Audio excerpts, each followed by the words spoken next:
그래서 한 개인의 기도문이 점점 공동체의 공유가 되어서 정리된 공동체의 기도 고백, 이제 그렇게도 쓰이고, 그것이 찬양에 곡을 붙이고 그렇게 쓰였던 예배 때 쓰는 이제 찬양집이었죠. 그래서 그 글이 정리가 되고 또 모아지고 편집되어져서 계속 이제 전승이 된 겁니다.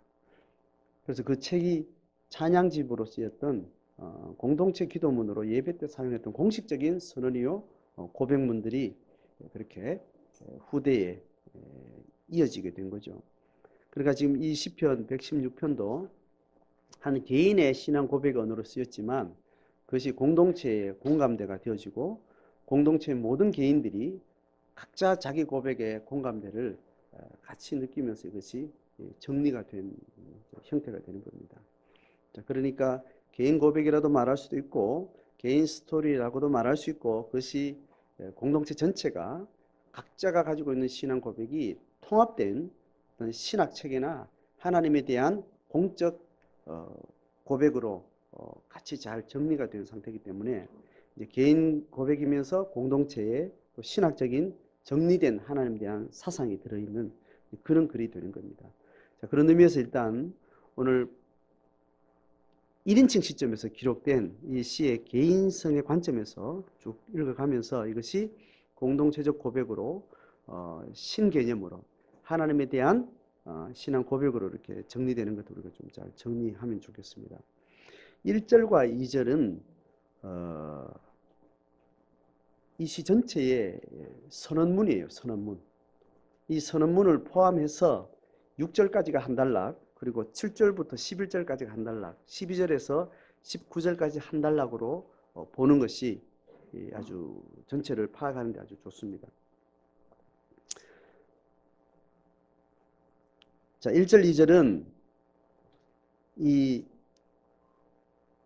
시편 저자가 내가 하나님을 사랑한다고 이야기하고 내가 평생 동안 기도하겠다라고 이야기합니다. 왠가 하면 이유가 뭐냐 하면 여호와께서 내 간구를 들으시고 또 귀를 내게로 향해서 이렇게 내 소리를 듣기 위해서 귀를 기울이시는 분이기 때문에 내가 그를 사랑하고 평생 내가 기도하겠다는 그 기도라는 것은 사실은 하나님이니까 이제 기도라는 것으로 우리가 소통을 하는데 한 인격체를 향해서 내가 마음을 열고 끊임없이 그와 관계를 갖겠다는 이제 이런 말이 되는 거죠, 그죠? 그러니까 하나님은 나를 향해서 귀를 기울이고 또 내 간구, 내가 가지고 있는 필요 이것을 관심 있게 주목하시는 분으로 그렇게 인식을 하고 있는 겁니다. 그렇게 해서 그 하나님을 내가 사랑하고 그래서 그분과 끊임없이 평생 동안 대화하면서 내가 살겠다라는 고백을 이제 큰 주제로 제목을 이제 선언을 합니다. 자, 그리고 나서 이제 첫째 1년, 2년, 3년이라고 그러죠. 시의 단락을 연이라고 합니다. 첫 번째 연은 신앙의 초기 고백을 하게 돼요. 자, 3절 한번 쭉 읽어봅니다. 시작. 사망의 줄이 나를 두르고 수월의 고통이 내게 있으므로 내가 환난과 슬픔을 만났을 때에 이렇게 이야기해요. 이게 자기 과거 경험을 이야기하는 겁니다. 지금 앞에 있는 두 절은 자기 신앙의 선언을 이야기를 하고 그 선언이 선언되었던 그 사연을 이제 이야기하는데 과거에 하나님 만났던 경험을 이야기할 때 뭘 이야기해요? 반복되는 게 뭡니까? 사망의 줄, 스올의 고통. 이게 내한테 엄습하니까 내가 정서가 어땠다는 거요? 환난과 슬픔을 만났던 그 시절이 있었다는 겁니다. 자, 그것을 사실적으로 설명하고 나서 4절 읽어봅니다. 시작. 내가 여호와의 이름으로 기도하기를 여호와여 주께 구하오니 내 영혼을 건지소서 하였도다. 이렇게. 자, 이 지금 시를 읽고 있는 이 개인이 내가 평생에 하나님이 어떤 분이라 이렇게 자기 인생을 걸고 하나님과의 존재의 어떤 관계를 선언을 하고 있습니다. 이 선언이 자기 선언이 되기까지 자기에게 있었던 첫 번째 계기는 뭐냐 하면 극심한 고통에서 내가 뭘 했다는 겁니까? 하나님 앞에 기도를 했다는 겁니다. 여러분, 신앙이 한 개인의 인생에 신앙이 신앙으로 역동하기 시작할 때는 언젠가 하면 그 인생에 존망의 위기가 왔을 때예요. 밖에서 어떤 평가하든 상관없이 내 스스로 내 자체의 존재를 생각할 때 존재 자체가 스스로 불가하다. 스스로 내 인생을 계속 이어가는 의미가 없고 할 수도 없는 그런 절대절명의 자기 존재의 위기가 딱 맞이했을 때 그때 그가 이제 하나님을 두고 기도를 하게 되는 겁니다. 그 이전에 종교 경험, 신앙의 경험이라는 것은 대부분 종교가 가지고 있는 어떤 문화를 경험하는 겁니다. 자, 여러분 자기 개인을 잘 이제 떠올려 보세요. 내 신앙이 어떤 방식으로 신앙이 되어지고 종교를 넘어서서 하나님과 나의 실존을 두고 교감을 하게 되는 영적인 삶을 내가 살아가는 과정이 쭉 되고 있는가? 그 이후에 또 내가 어떻게 그것을 삶으로 잘 이어가고 있는가? 이제 그런 자기를 잘 비추어 볼 때 내가 이 환난과 슬픔을 만나고 사망의 주례라는 것은 죽음이 바로 가까이 올 정도로 그런 위기를 이제 겪었을 때 그때 하나님을 찾는 거죠. 시간적으로 그 사건을 당하기 이전에 내가 들었던 하나님, 인식했던 신에 대한 종교에 대한 경험, 많은 경험들은 다 그때하고 전혀 톤과 컬러를 달리 합니다. 여러분 족장 시대에 네 족장이 있는데 아브라함, 이삭, 야곱, 요셉이 족장사의 개인 스토리가 굉장히 디테일하게 모세오경에 소개돼요. 그 중에 가장 다이나믹, 아주 격동적인 신앙의 어떤 실제를 살았던 사람이 야곱입니다. 그래서 네 족장 중에 이스라엘의 신앙의 실존을 들고 늘 들먹거리는 사람이 야곱이에요. 하나님이 가장 화려하고 가장 역동적으로 그들에게 드러나는 그 생애는 야곱의 생애를 통해서 하나님의 다양한 측면들을 공감하는 제목이 된 거죠. 야곱이 엄마 옆에서 평생을 도망가기 전에, 엄마를 떠나기 전에 엄마 옆에서 주로 이렇게 있었던 두 아들 중에 에서는 아버지하고 좀 교감이 많았고 야곱은 엄마와 교감이 많아서 엄마하고 같이, 엄마는 야곱 편이었고 장자인 또 남자다운 탁월한 사냥꾼인 에서는 아버지에 가까이 있었던 것으로 묘사가 돼요. 그렇게 하다가 야곱이 처음으로 기도를 하는 이야기가 창세기에 나오는 그쯤이 형 때문에 도망을 가고 첫날 밤을 지내는데 광야에서 생전 처음 외박을 하게 되고 생전 처음 노상에서 이제 잠을 자게 되는데 처음으로 하나님 앞에 기도를 해요. 그때 그가 기도하는 그 내용을 보면 아브라함의 하나님, 이삭의 하나님 이걸 구분해요. 그러니까 자기 할아버지의 하나님, 자기 아버지의 하나님 이제 그렇게만 부르면 늘 자기 개인 신앙 고백으로 하나님을 부르는 것이 부모로부터 조상으로부터 물려받은 신앙이니까 그렇게 조상적부터 우리와 함께 하셨던 하나님이 내 하나님이다 이렇게 이해할 수 있지만 그 기도 내용 속에 쭉 보면 할아버지 하나님, 아버지 하나님으로 하나님을 부르고 자기 처지를 이야기하고 나서 그 다음에 따로 말하는 게 뭐냐면 내 하나님에 대한 이야기를 해요. 그러니까 야곱의 생애에서 처음 신앙이라고 자기 생애 신앙의 걸음을 시작하는 첫 출발은 사실은 돌베개 베고 자면서 도망자로 나가 떨어져서 형한테 죽을 것 같아서 이제 도망가는 그 시점에 처음으로 나의 하나님을 들먹입니다. 그러니까 그것이 자기 인생의 경험이 신앙이 점점 지나고 나서 그것을 후손들이 이어받을 때는 결국 그때 분명한 나의 하나님으로 자기가 부르짖게 되고 그것을 기도하게 되는 거죠. 이때까지는 인간이 가지고 있는 신개념이나 종교 경험은 인간이 가지고 있는 영적인 실존으로서 신의식 속에 가지고 있는 교양 수준이에요. 하나님과 신의 존재를 인격적으로 요구하지도 않고 요구할 필요도 없는 종교를 하나의 문화로 경험을 합니다.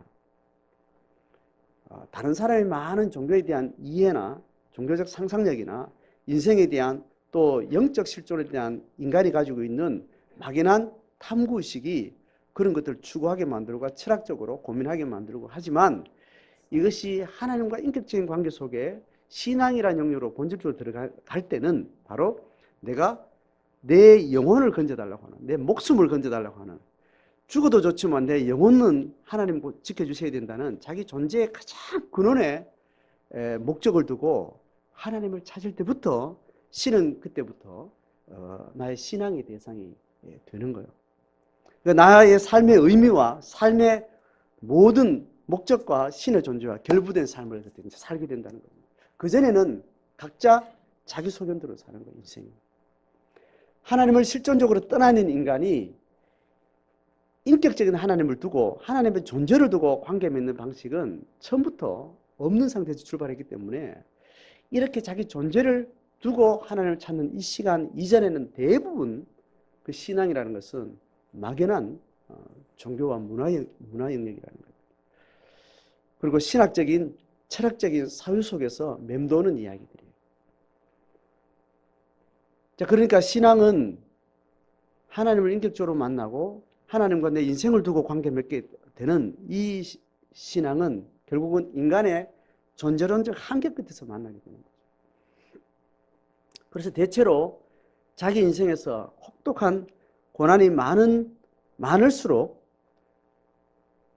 신을 찾게 되는, 종교를 갖게 되는, 신앙을 갖게 되는 계기가 됩니다.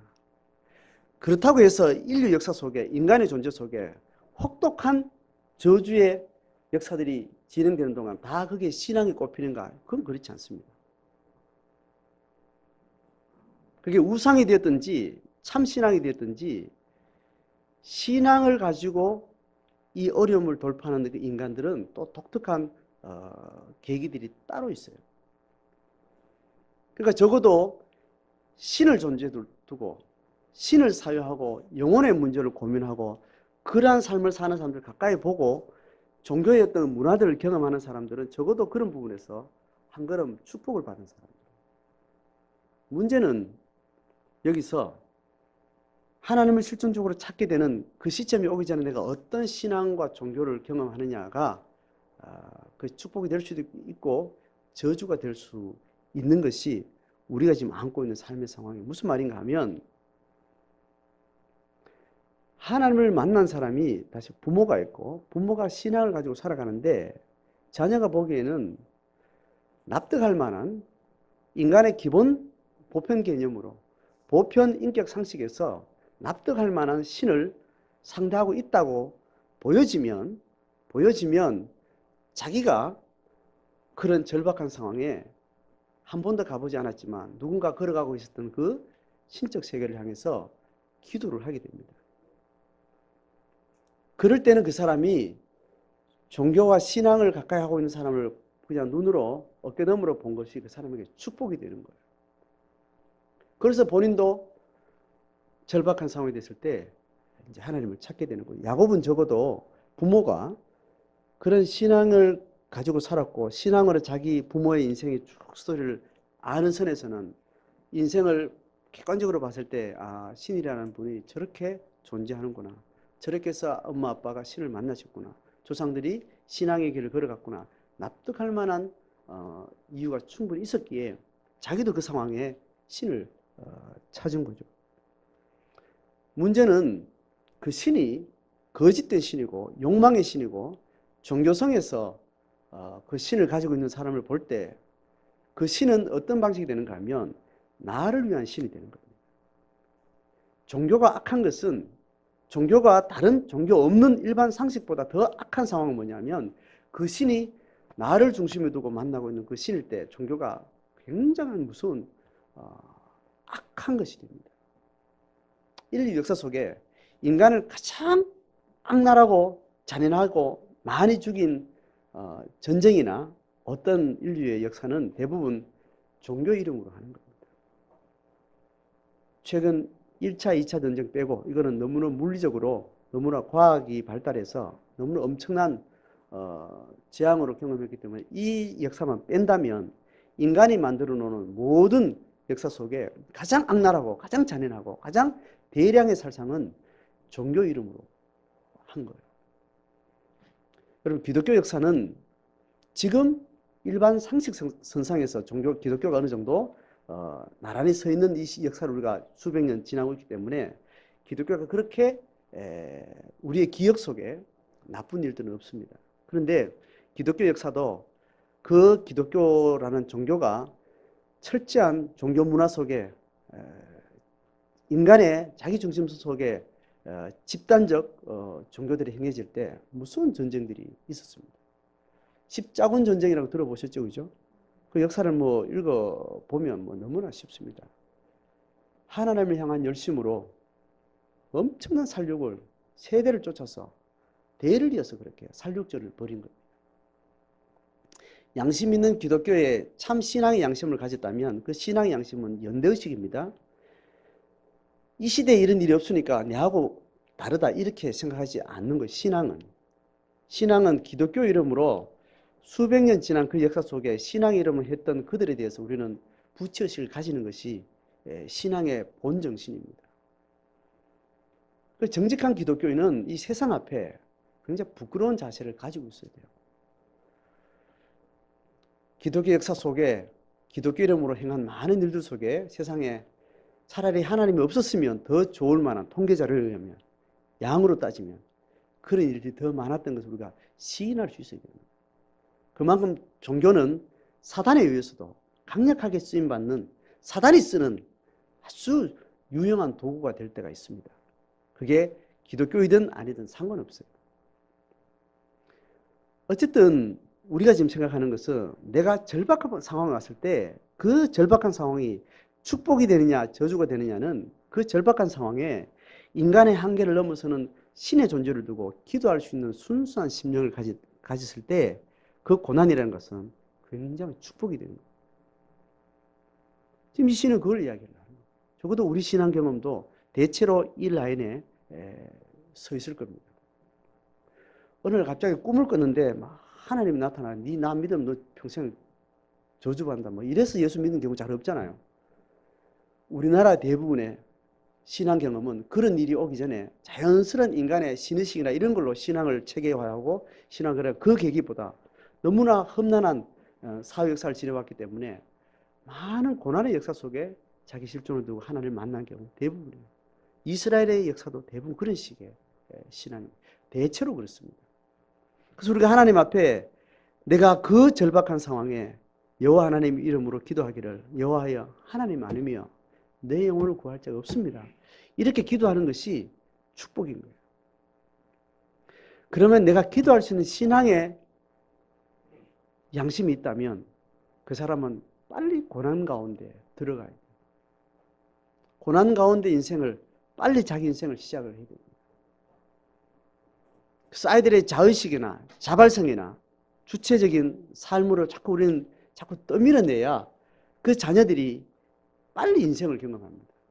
인생을 빨리 경험한다는 것은 인생의 낙을 경험하는 것이고요. 아니면 환란을 경험하는 것이고요. 환란을 경험하는 일반적입니다. 그래서 젊어서 고생도 뭐 사사한다 뭐 이런 이야기가 일반론에서 다 경험되는 겁니다. 신앙이든 아니든 애들을 자꾸 품에 안고 있는 것은 그 인생을 축복하는 길이 아니에요. 청소년기가 지나면 모든 것을 최대한 독립을 시켜야 됩니다.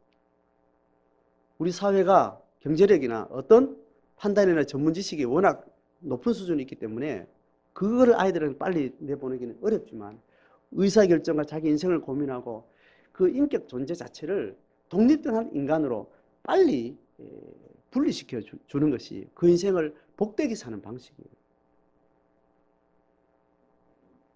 그렇게 스스로 고민하고 더디 걸려도 시행착오를 해도 인생의 혹독한 맛을 스스로 자기 삶의 과제로 받아들이고 그것 가지고 씨름하고 시행착오가 있을지언정 절박한 자기 문제를 끌어안고 고민하는 그 시간들을 지나게 하셔야 돼요. 그렇게 할 때 그의 영혼이 하나님 앞에 생명을 두고 존재를 두고 기도하면서 하나님 인격적으로 만나게 되는 겁니다. 지금은 물리적으로 40대도 늙어가는 부모가 연금 타먹으면서까지도 그 연금을 모아가지고 자식 용돈으로 주는 이런 이상한 시대가 되어가지고 물리적으로 걔를 챙기니 정신적으로 당연히 계속 의존적으로 챙기는 겁니다. 이런 극단적인 상황을 우리가 들으면 아, 진짜 잘못됐다 이렇게 이해하지만 우리는 편차가 크고 작고 차이 뿐이지 우리 애들을 그렇게 안고 있어요. 빨리 자기 인생에 대한 자기 결정을 할 수 있도록 고등학교 입학 스스로 결정할 수 있도록 과제를 자꾸 그렇게 주셔야 돼요. 요래 하니까 요렇게 결론 맺자이 그렇게 설득하면 안 되고 요러니까 네가 결정해라이 결정권을 자꾸 아이한테 밀어줘야 됩니다. 그래서 본인이 결정했다면 뻔하게 보자. 뻔하게 저기는 돌아가는 길인데도 본인이 심사숙고해서 결정했으면 그 결정을 믿어주고 그 결정이 시행착오가 반드시 돌아가지만 그 결정이 스스로 맞이할 수 있도록 기회를 줘요. 아니다. 아빠 보기엔 이게 아니다. 이 답이라니까. 이렇게 가면 안 되는 거예요. 우리는 그런 문화에 완전히 젖어 있습니다. 청소년기만 되면 그렇게 할 수 있도록 해야 되니까 그 이전에 이미 유아기 때, 유년기에 그런 준비를 할 수 있는 소통이나 인식이나 걔가 판단하는 능력이나 자기를 돌아보는 일이나 그런 사고들을 끊임없이 할 수 있도록 기회를 주셔야 되는 거예요. 자, 그렇게 해서 신앙은 이제 자기 신앙으로 맞이하게 되는 거죠. 그래서 5절에 이렇게 말합니다.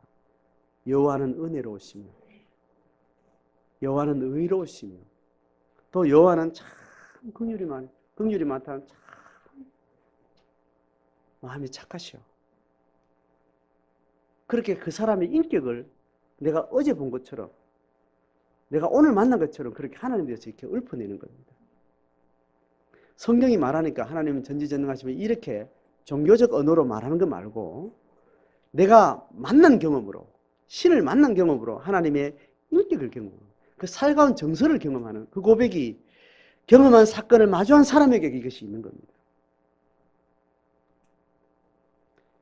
이것이 일어나기 전까지는 너무 많은 기독교의 정보나 많은 신앙의 훈련이 굉장히 해롭습니다.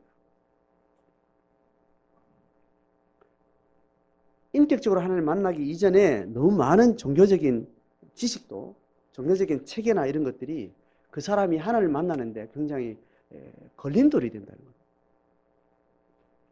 신을 만난 언어가 어눌하고 어벙하고 그렇다 하던데요. 뭐 이렇게 하도록 그냥 놔두고 그 정도로 놔두고 자기 인생 속에 하나님을 붙들면서 자기 만난 하나님을 고백할 수 있도록 그렇게 우리가 배려를 해줘야 됩니다.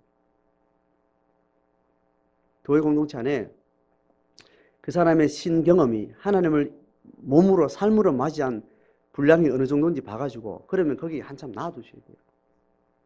자꾸 손잡고 끄고 다니면서 이 기도 데리고 다니는 거 저 간정집에 끌고 다니고 성경 막 읽히고 막 내가 은혜 받은 사람이 하는 종교 신앙 행위들을 자꾸 경험시키거나 축적시키면 그 사람이 쏘가요. 내가 이렇게 하면 하나님이 함께 하시는가 보다. 이렇게 하고 있으니까 약간 종교적으로 멍한 상태에서 하나님 나와 함께 하는가 보다. 이렇게 자꾸 거래 방식으로 하나님을 어렴풋하게 이렇게 상상으로 만들어서 하나님을 가지고 어느 날 갑자기 자기 윤리 수준에 대해서 그걸 또 남한테 전수하는 일이 생깁니다. 우리 교회 안에 산재에 있습니다. 이런 의식들이. 내가 가진 신앙 경력, 봉사의 세월, 그리고 내가 가진 직분, 이런 것들로 그게 자기 신앙인 줄 알고 그걸 자꾸 이렇게 아는 걸 자꾸 이렇게 다른 사람한테 말해줘요. 그렇게 개념화시킨 체계가 굉장히 위험할 수 있습니다. 하나님을 만났다는 분명한 자기 고백이 있을 때 그때 이제 그 하나님은 이런 체계를 가지고 있다. 논리적 체계, 변증, 또 신앙 경건의 어떤 훈련, 연습 이런 것들이 필요합니다. 그리고 거기에 맞는 윤리 수준의 체계를 가르치는 이것이 필요해요. 우리는 많은 경우에 내가 만난 하나님을 내가 고백하는 것 아닌 것을 말하는 것인지 내가 그냥 들은 정보를 말하고 있는 것인지 분리도 안 돼요. 왜냐하면 깊이 성찰을 안 했기 때문에. 그냥 자기가 알고 있는 하나님을 이렇게 읊으면 그것이 내가 지금 만나고 있는 하나님인 줄 착각을 하는 경우가 있습니다.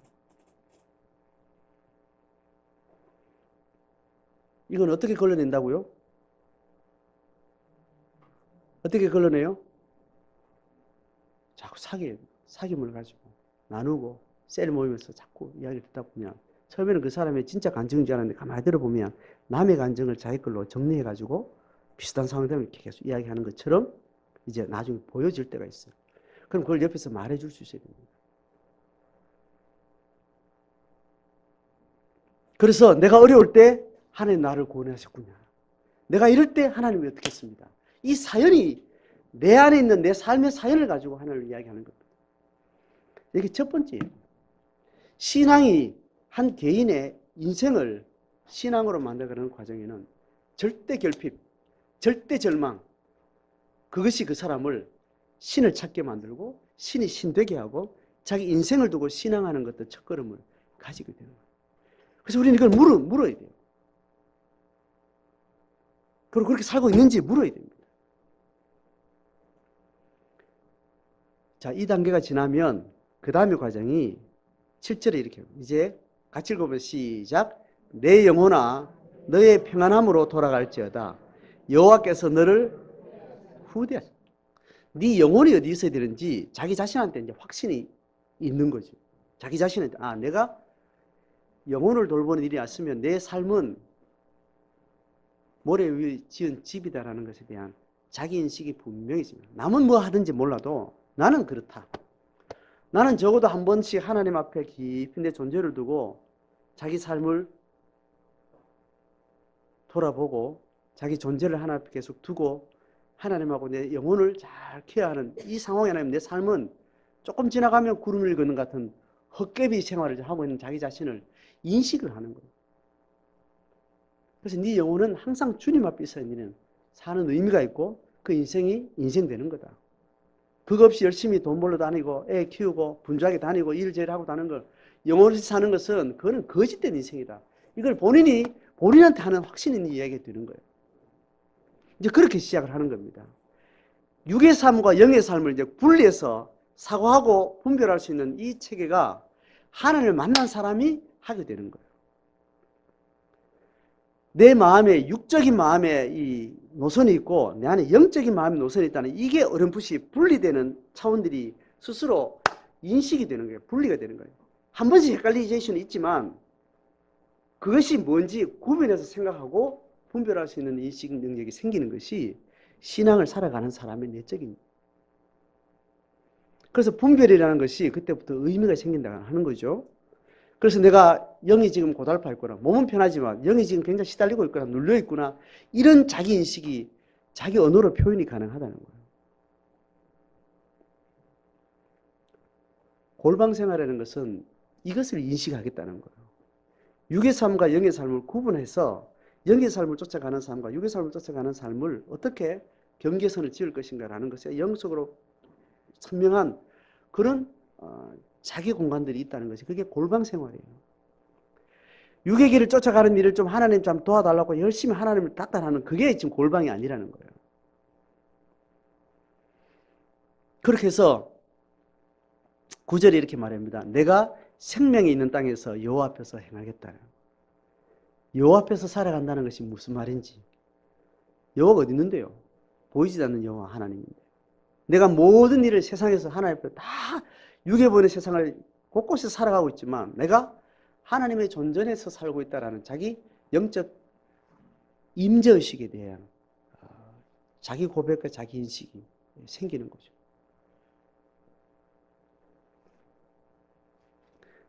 그러면 어떤 일이 생기는가 하면 보세요. 10절 11절 같이 읽으면 시작. 내가 크게 고통을 당하였다고 말할 때에도 나는 믿었도다. 믿음을 가졌다는 말이에요. 11절 시작. 내가 놀라서 이르기를 모든 사람이 거짓말쟁이라 하다. 모든 사람 누구예요? 세상 사람들이 그렇다는 거예요. 세상 사람들이 저게 거짓된 거구나. 거짓에 사로잡혀서 집단 무의식이 저렇게 가고 있구나. 영적인 발을 딛고 서는 나는 저거를 내가 쏘갔구나. 이런 일들이 생기는 겁니다. 영적인 일을 사다 보면 세상 사람들이 몰려가는 일하고 신앙을 걸어가는 사람들이 걸어가는 게 달라지는구나. 그리고 저것은 거짓이구나.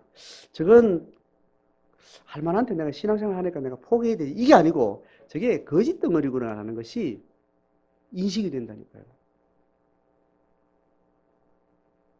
저 가면 저 넋떨이 빠져 죽는 게 뻔히 보이는 걸로 인식이 되는 거예요. 남들은 다 좋다고 쫓아가는데.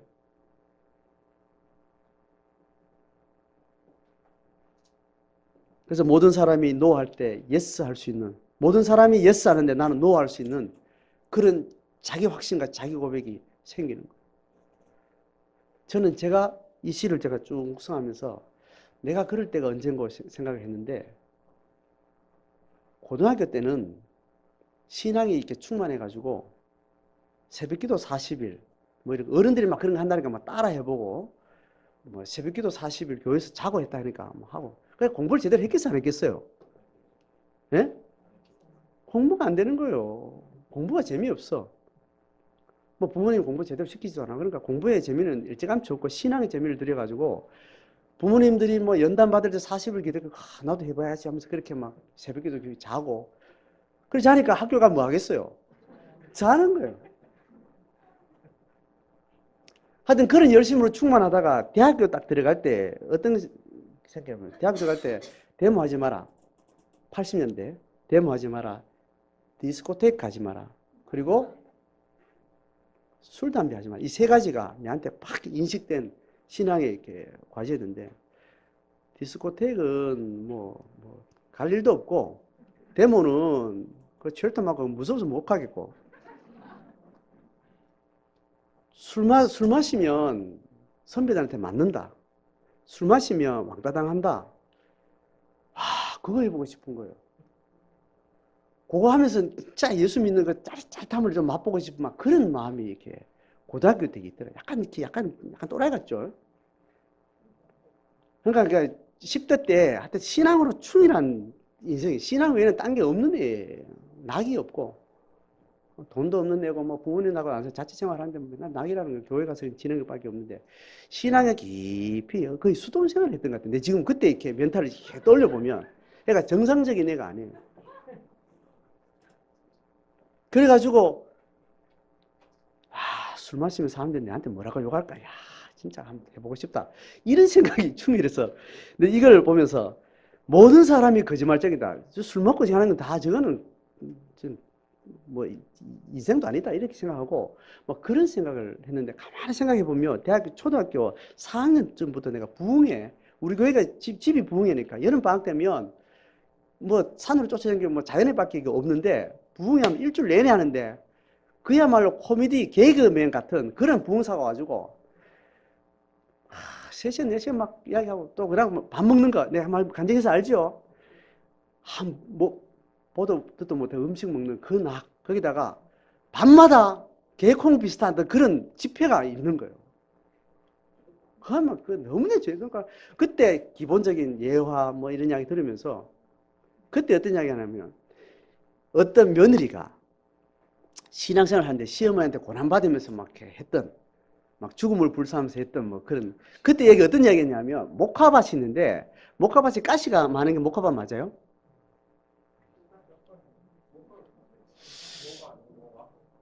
목화. 하여튼 콩밭처럼 을 뽑으면 가시가 있어가지고 장갑을 끼거나 아니면 이렇게 작업이 늦어지는 그런 작물이 있었는데, 그거 니 오늘 추수를 다 해라. 오늘 주일 새벽에 이제 시어머니가 과제를 줬는데 며느리 보고 니 저거 안 하면 니 오늘 쫓겨난다. 이렇게 해가지고 새벽기도 교회 가려고 새벽 일찍 일어나가지고 막 그걸 다 뽑고, 이제 피가 나가지고 그 뭐 이렇게 그 대공에 피가 막 묻어 있는 막 이런 이야기를 막 어릴 때 막 들은 거야. 와, 들으니까 짜릿짜릿한 거야. 야, 진짜 멋있다. 굉장히 멋있어 보이는 거예요.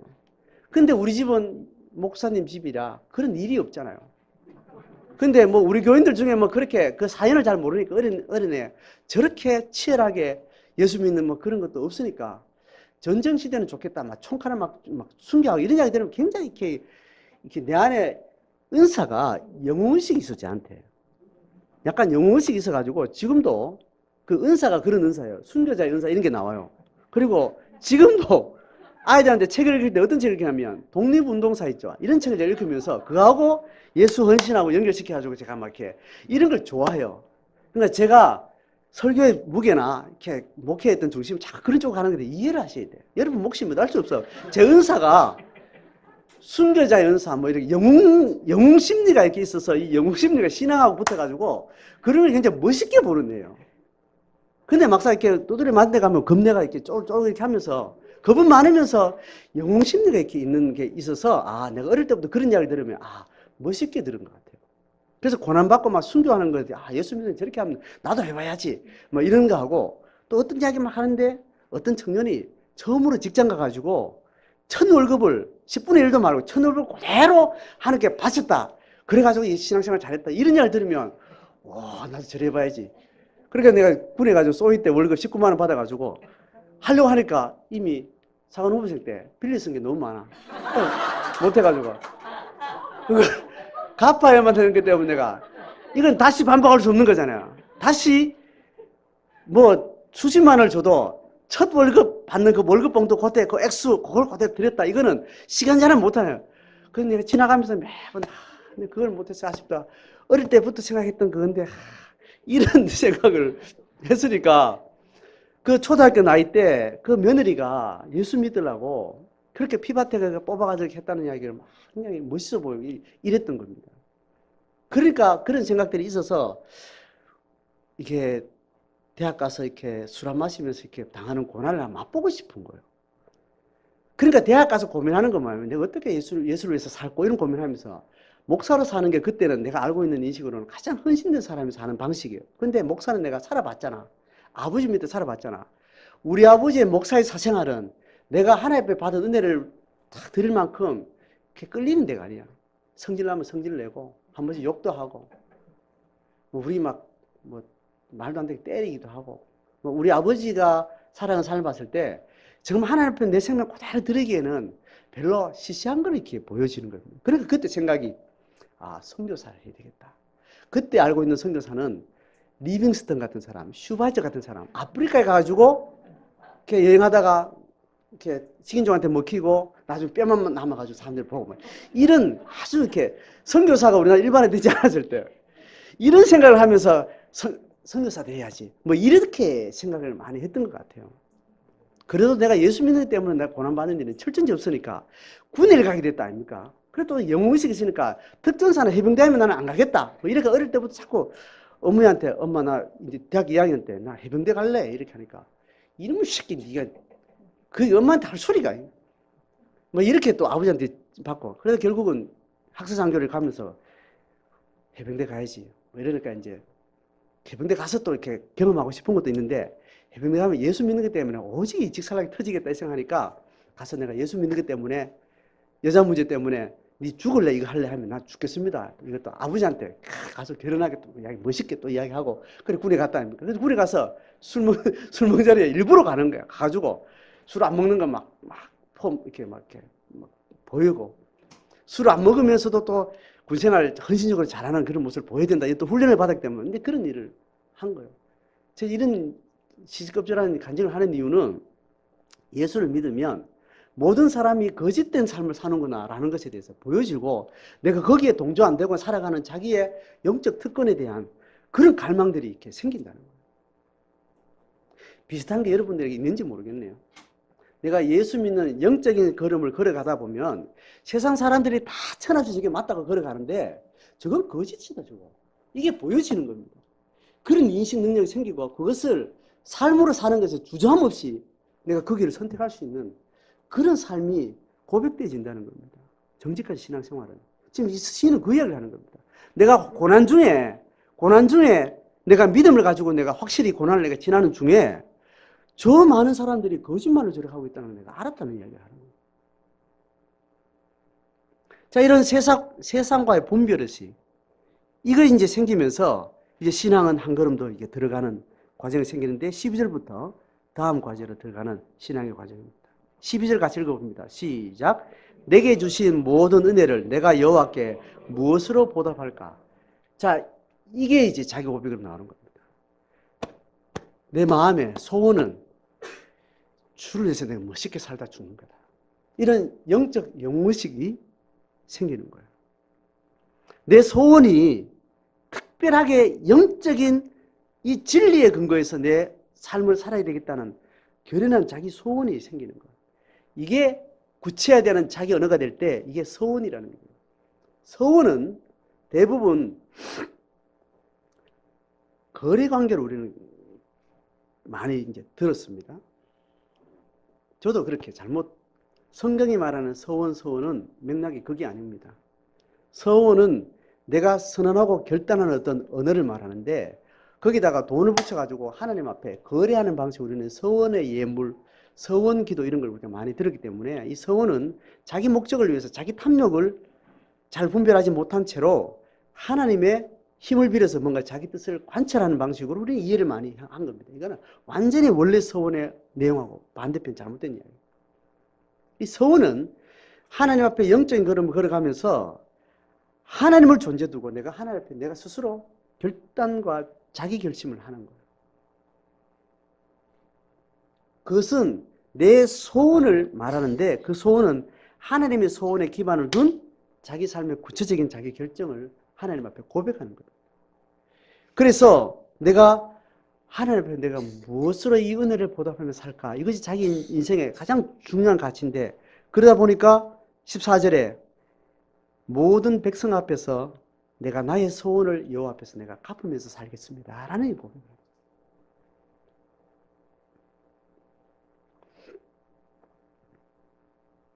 일반론적으로요. 자녀들이 자기 인생을 준비하고 자기 인생을 전망할 때 나 이거 있으면 좋겠다. 나 이거 하고 싶으면 좋겠다. 어떤 이러한 인생에 대한 자기 열정이 기반하고 나서 그 다음에 그 일을 하기 위해서 취업이라는 직업이라는 현장을 이제 그때 마주하게 되는 겁니다. 어떤 그런 가치에 자기 인생을 걸망하는 어떤 가치에 몰입하기 전에 아이들이 직업이라는 현실을 가지고 쫙 아이를 갖다 들이대는 거예요.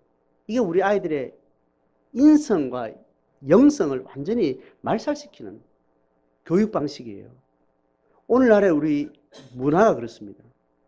문화가. 부목사 때 기억인데 어떤 교회 일로 어떤 여행을 하게 돼가지고 제가 어떤 그 영천 대구 지역에 있었으니까 여행을 하게 되면 또 휴게소를 내가 갔는데 휴게소에 이렇게 벤치가 있지 않습니까? 벤치가 이렇게 앉아서 뭐 차 마시고 이렇게 있다가 이렇게 어떤 전혀 모르는 사람이 앞에 이렇게 앉았다가 두고 갔는지 잊어버리고 두고 갔는지 그냥 간지 몰라 수첩이 이렇게 벌레질처럼 이렇게 있는데 수첩 이렇게 앞쪽에 있죠. 그 장을 딱 넘기면 뭐라 적혔는가 하면 내 생명 조국과 함께 이렇게 적혀있더라고. 80년대를 지나온 저로서는 그때가 벌써 90년대 중반이었거든요. 신학이 나오고 이랬는데 나는 그 사람이 군인은 아니었어. 사복 입고 있어. 머리 긴 사람이었으니까. 군인 정도 되면 약간 군인 중에도 이렇게 사관학교나 이렇게 청년 때부터 그런 이제 국가의식을 가지고 이렇게 있는 사람은 그럴 수 있어요. 근데 그 사람은 쫙 이렇게 필체도 아주 힘있게 해서 내 생명 조국과 함께. 일반 사람이 보통 한 30대 중반쯤 되면 그냥 남자였거든요. 그러면서 참 이상하다. 참 그때 제 생각하기에 우리나라 국민들이 아직까지도 이 공공선에 대해서 공적 선을 향해서 우리는 국가적인 어떤 그런 교육을 많이 받고 왔기 때문에 어떤 일륜적 박열식 이런 것까지 우리 훈련 안 됐으니까 공공의 선이라는 게 다 국가와 관련돼 있으니까 국가의 충성이라는 것으로 자기 인생에 그걸 청년도 아니고 학생도 아니고 성인이 그걸 자기 글로 이렇게 적고 이렇게 가는 걸 보니까 내가 좀 새롭게 제가 봤어요.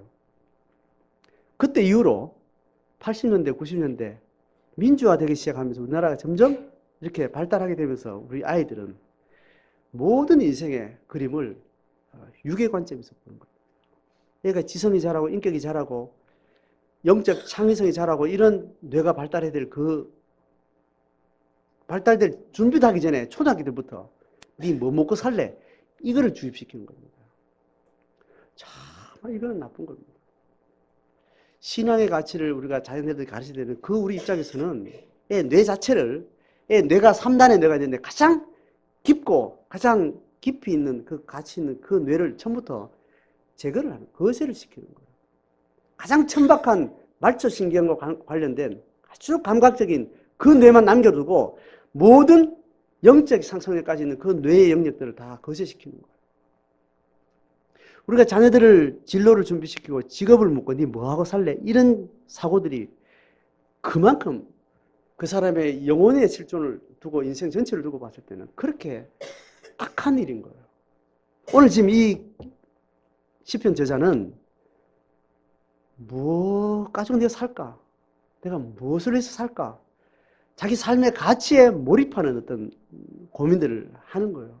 당연히 신앙을 경험했을 거예요. 영적으로 하나님 앞에 내가 뭐를 두고 살까? 육이 쌓아가는 어떤 그런 일은 그것도 보이지도 않는 겁니다. 죽고 난 다음에 거래가 될 만한 그 일들을 내 육의 삶을 사는 동안 그 일을 축적하고 싶은 겁니다. 영혼의 가치를 두고 네가 어떻게 살았니가 그 삶을 카운트하는 그 게임을 시작하는 거예요.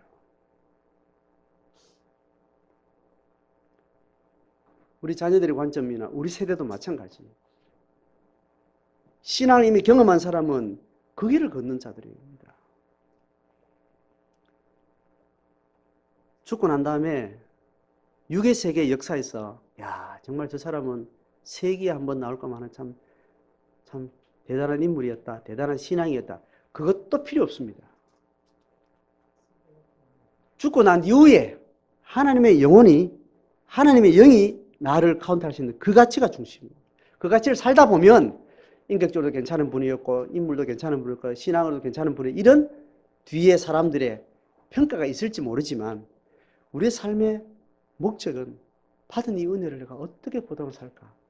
그것을 가지고 고민하면서 하나님 앞에 드리는 서원들이 생기는 거예요. 그런 삶을 사는 중에 이런 직업도 가지고 저런 직업도 가지고 거기에 필요에 따라서 이 직업을 위해서 뭘 일을 할 수도 있고 안 할 수도 있고 그렇게 되는 것이지 직업을 바라보고 그렇게 인생을 준비하는 거는 적어도 20대 전까지는 그런 짓을 하면 안 되는 거예요. 초등학교 때는 그러고 10대부터는 중고등학교 때는 해야지요, 목사님. 그것도 아닙니다, 제 입장에서는. 선택은 여러분에게 있지만. 그럼 대학은 어떻게 가죠? 아니라니까. 이미 아니는 것이 판명된 시대가 지금 우리 되고 있습니다. 대학이 인생을 결정한다. 이미 아닌 시대는 이미 알아요.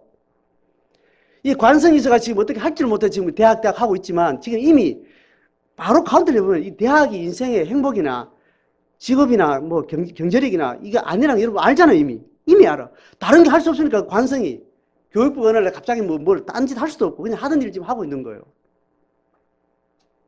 그게 명약관화한 시대에조차도 대학 문의 인생을 정말 결정하는 그런 시대에도 영의 관점에서 그건 아니었다는 거예요. 하물며 지금에서조차 그것 붙들고 영적인 새로운 창의성을 가지고 우리가 다음 세대를 우리는 사유에 내야 돼요. 우리 아이들이 그런 소원을 가져야 되고 우리 과제는 뭐냐 하면 내 노년은 중년까지 살아왔던 삶의 걸음의 관성을 딱 끊고 이 은혜를 무엇으로 보답할까? 그 소원을 두고 내 인생을, 내 노년을 준비할 수 있어야 돼요.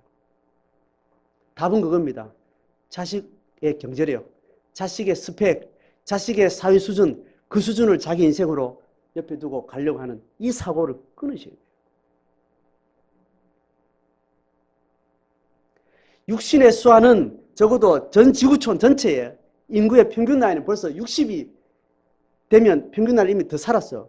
그러면 지구촌 전체 인구의 수명을 가지고 이야기할 때 60세를 넘어서면 벌써 평균치 이상의 복을 받고 사는 겁니다. 그 인생을 두고 어떻게 잘 살아볼까, 건강하게 살아볼까 그 고민하는 것은 이거는 신앙의 고민이 아닌 겁니다.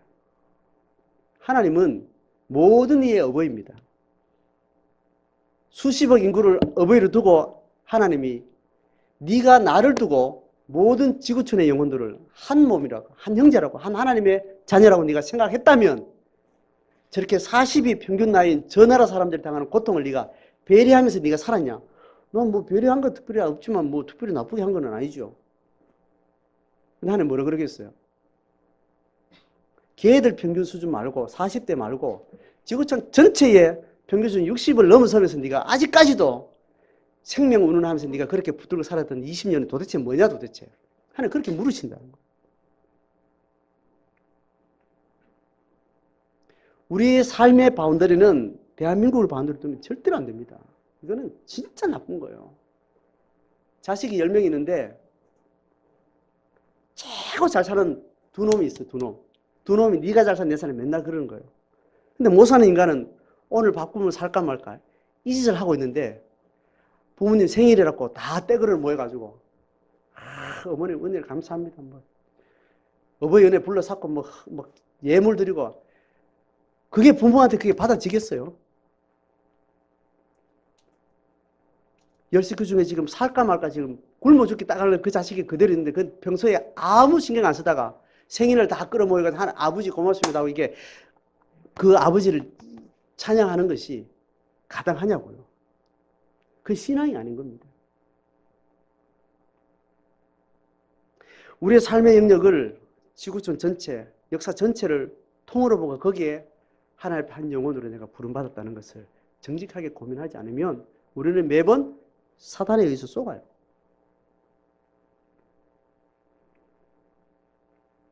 무엇으로 보답할까? 내 서원을 여호와 앞에 갚으리라. 이 서원이 하나님의 마음과 심정을 객관적으로 정직하게 두고 고민한 자기 서원이 됩니다. 자, 그래서 이게 15절에 가면 뭐냐면 경건한 자들의 죽음은 여호와 보시기에 귀정한 것이다. 서원을 다 하나님의 마음을 두고 따라가다 보니까 육은 언제든지 버릴 수 있는 겁니다. 육은 영의 가치를 두고 가다 보니까 육은 언제든지 죽음이 들어오는데 그 죽음은 아무것도 아닌 겁니다. 죽음, 니는 와라. 나는 죽음 상관없이 난 간다. 이게 되니까 죽음을 가까이 두게 되는 겁니다. 그 말은 뒤집으면 죽음이 두렵지 않다는 것이고 죽음을 신경 쓰지 않는다는 것이고 육을 염두에 두지 않는다는 것이고 영을 두고 산다는 것이고 고난을 기꺼이 받는다는 것이고 그런 것들을 내포하고 있는 거죠. 그래서 그 육의 죽음을 고민하지 않는 그런 자가 경건한 자고 그 경건한 자가 여호와 보시기에 어떻다고요? 귀중하고 소중한 것.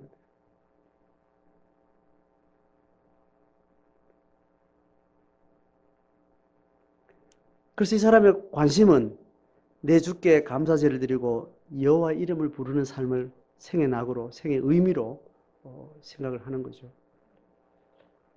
18절 같이 읽어봅니다. 시작. 내가 여호와께 소원한 것을 그의 모든 백성이 보는 앞에서 내가 지키리로다. 모든 백성이 보는 앞에서, 모든 백성이 보는 앞에서는 공적으로 자기의 신앙을 고백한다는 어떤 그런 공동체 의미도 있지만 모든 사람 앞에 제가 방금 말한 세계 시민의식을 가진 지구촌 전체의 영혼들 앞에서 하나님을 두고 정직하게 산다는 거예요. 우리의 공동체 의식이라는 것은 이 구조 자체가 사회적인 어떤 한계 때문에 우리는 50명의 공동체, 가정은 뭐 대여섯 명 공동체, 이 공동체가 가지만 우리의 하나님 앞에 공동체 성의 삶이라는 것은 지구촌 전체의 통합적 연대의식을 이야기하는 거예요. 이 의식을 가지고 하나님 앞에 자기를 돌아보고 내 삶의 결정들을 하고 지금 고민들의 수위가 어떤 고민인지 분별해내는 겁니다. 그렇게 눈이 열리고 나면 파악이 되고 나면 문제는 아주 심플해져요. 헷갈리니까 문제인데 문제가 선명해지면 아주 삶은 단순해집니다.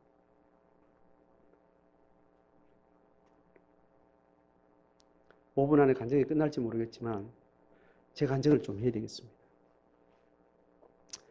저는 군대에서 소총중대 소대급 훈련, 중대급 훈련 이런 훈련을 막 하면서 그때 교범을 읽은 게 군에 많이 읽었는데 월남전 전투사에 대한 책들을 엄청나게 읽었습니다.